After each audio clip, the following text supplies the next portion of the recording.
किसी ज़माने में एक विशाल हवेली एक छोटे से गांव के बाहर खड़ी थी, जिसका नाम था काले साया। हवेली के बारे में लोग कहते थे कि वहां पर रात को अनोखी घटनाएं घटती थी। लोग कहते थे कि हवेली में एक खतरनाक आत्मा का वास है, जो हर किसी को अपनी चपेट में ले लेती है। मगर यह भी अजीब था कि हवेली में हमेशा एक रहस्यमय धुआं सा लहरा रहा था, जो दिन हो या रात कभी नहीं गायब होता था। कई सालों से हवेली में कोई नहीं रहता था, लेकिन एक दिन गांव के कुछ युवाओं का एक दल वहां जाने का निश्चय करता है। उनके बीच था अर्जुन, जो हमेशा से ही रहस्यों में दिलचस्पी रखता था। उसने अपने दोस्तों से कहा, हमें हवेली के रहस्य को उजागर करना चाहिए। हम डर के बजाय सच का सामना करेंगे। अर्जुन और उसके दोस्त हवेली की ओर चल पड़े। रास्ता घना और खतरनाक था। जैसे जैसे वे हवेली के करीब पहुंचे, एक अजीब सी खामोशी छाई हुई थी। हवेली के भीतर अंधेरा था और हर कदम पर कुछ टूटने की आवाजें आ रही थी। अंदर जाते ही हवा में एक ठंडी शांति का एहसास हुआ।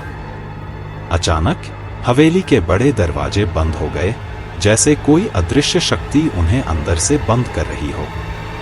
अर्जुन ने हिम्मत दिखाई और कहा, यह कोई सामान्य घटना नहीं हो सकती।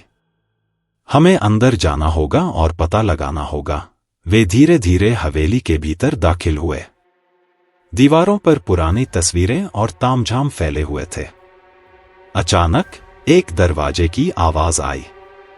जैसे ही उन्होंने दरवाजा खोला, वहां एक पुरानी सी सीढ़ी दिखी, जो अंधेरे में खो जाती थी।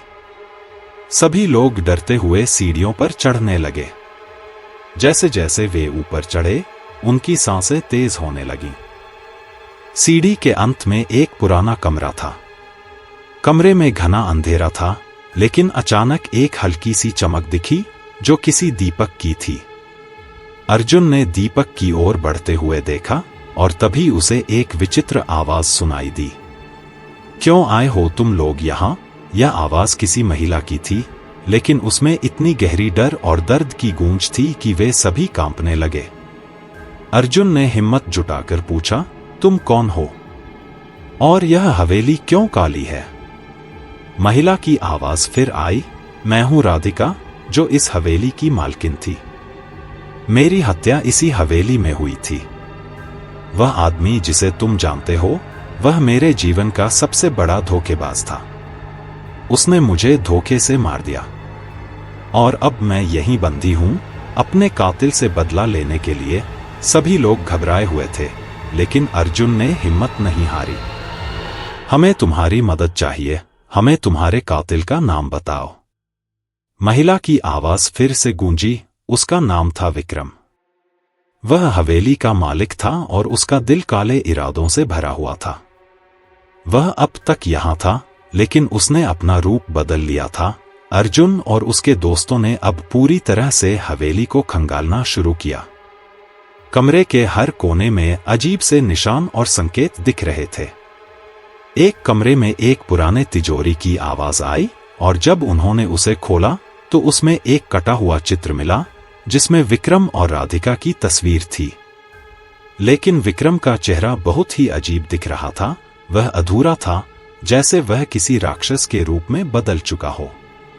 अर्जुन और उसके दोस्तों ने सोचा कि विक्रम हवेली में अब भी कहीं छुपा होगा।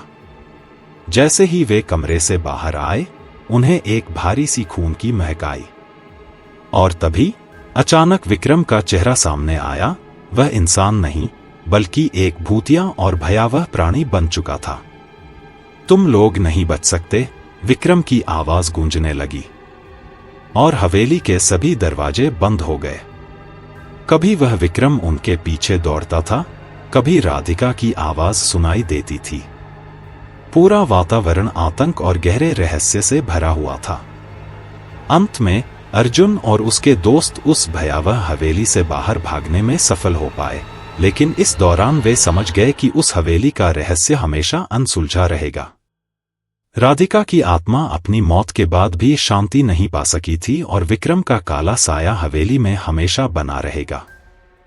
हवेली के बाहर निकलने के बाद अर्जुन ने यह वादा किया कि वह इस रहस्य को कभी नहीं भूलेंगे और आगे भी इसे उजागर करने का प्रयास करेंगे।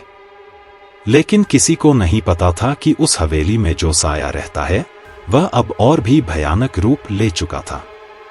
कहानी यहीं समाप्त होती है, लेकिन हवेली का डर और उसका रहस्य अब भी जारी है।